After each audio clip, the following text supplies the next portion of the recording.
আসসালামু আলাইকুম। আমরা সব বন্ধুরা মিলে হঠাৎ মেঘনা নদীর পাড়ে ইফতারি পার্টি দিছি। আমার বন্ধু হীরা, এই যে শামীম, বন্ধু হীরা দ্বিতীয়বার নামছে, ওই যে আতিক, আরমান, আমি, 5জন মিলে মেঘনা নদীর তীরে এই যে ইফতার পার্টি দিছি আমার বন্ধু হীরার উদ্যোগে।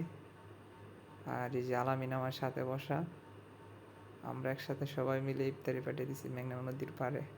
অবশ্য মেঘনা নদীতে অনেক কচুরি ছিল, কচুরি পানার কারণে পানি দেখা যায় নাই। তবে ইফতারি পার্টিটা হঠাৎ করে হয়েছে, খুব ভালোই লাগতেছিল। আমি আবার দেখাইতেছিলাম ওইদিকে জায়গাটা অনেক সুন্দর।